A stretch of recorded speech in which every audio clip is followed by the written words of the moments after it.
In the early decades of the 19th century, the rolling hills of what is now KwaZulu-Natal in southeastern Africa were dotted with small, independent chiefdoms.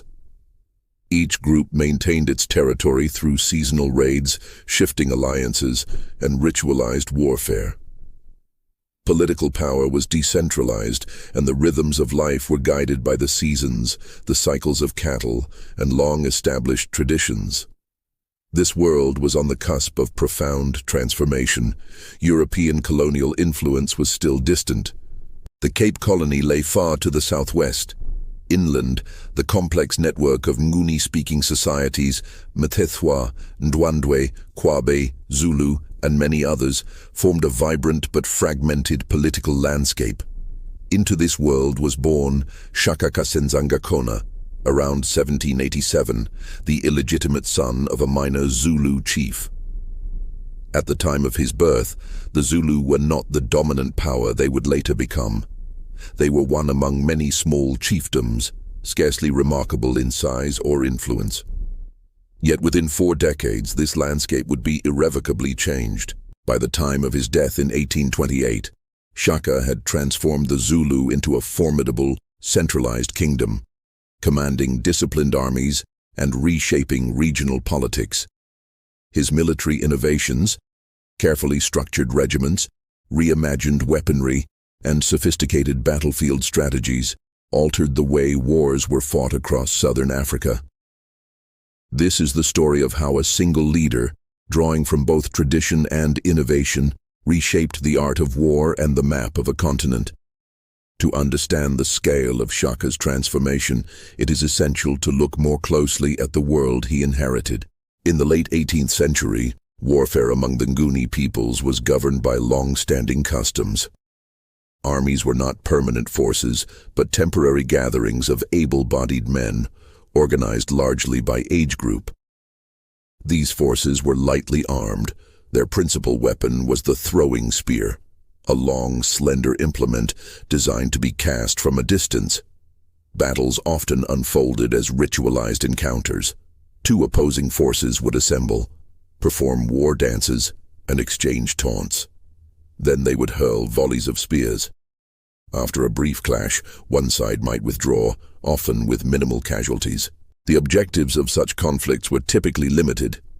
Leaders sought to display bravery, to acquire cattle, or to resolve disputes without destabilizing the region. Territorial conquest was rare, and the political map remained relatively stable. Meanwhile, 2 powers began to stand out: the Mthethwa, under Chief Dingiswayo, and the Ndwandwe, led by Zwide Kalanga.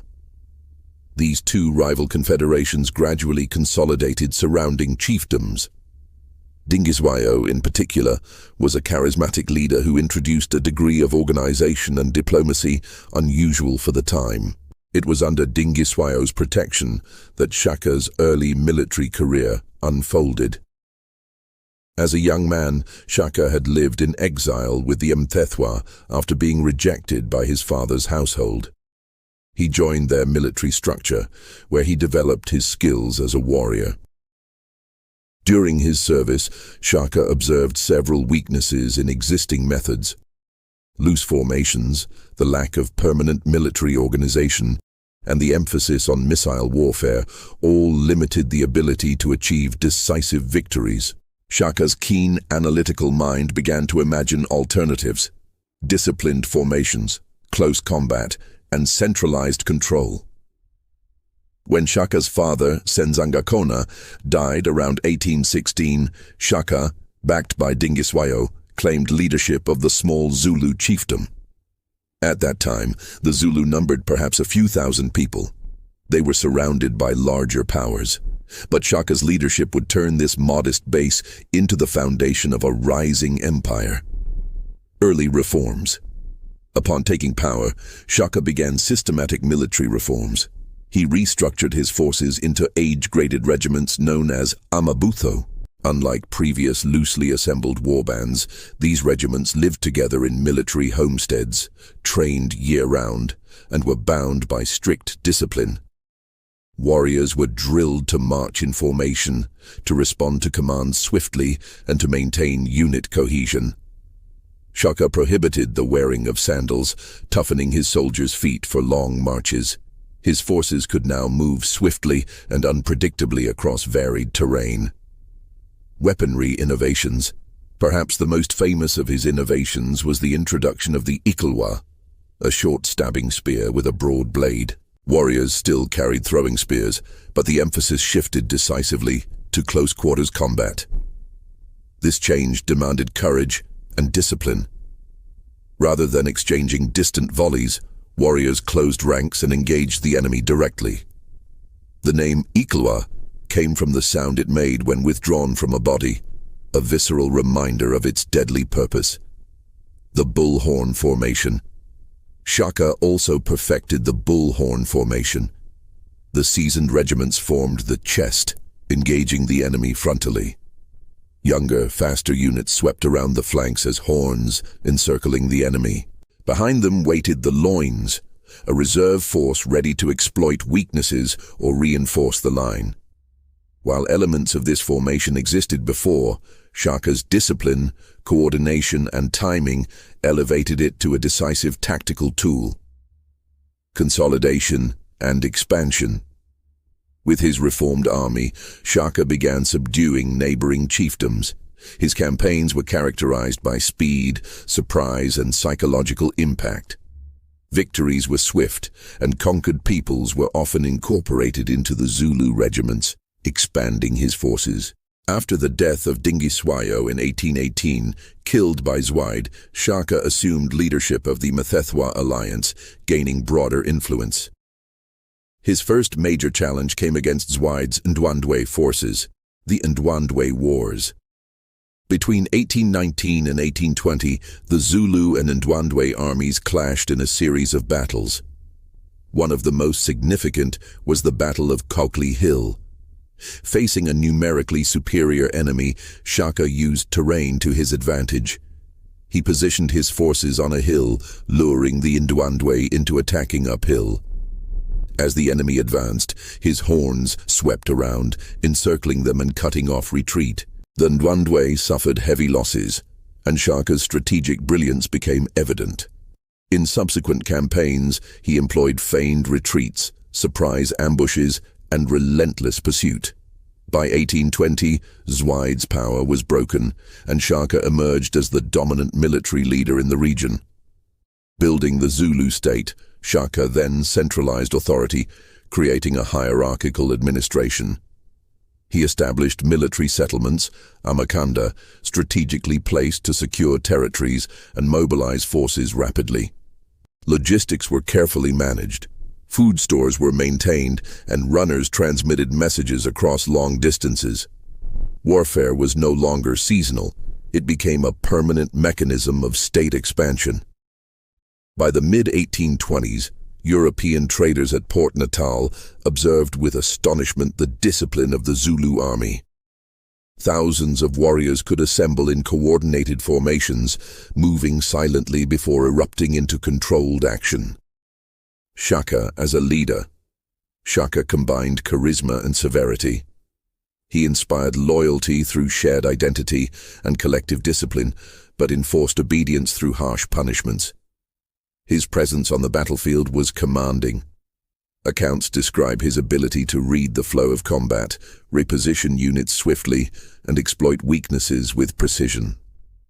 Shaka's genius lay not in inventing entirely new concepts, but in synthesizing existing elements into a coherent military system. Age regiment structures existed before. Short-stabbing spears were not unknown. But Shaka unified these elements through discipline, training, and centralized control.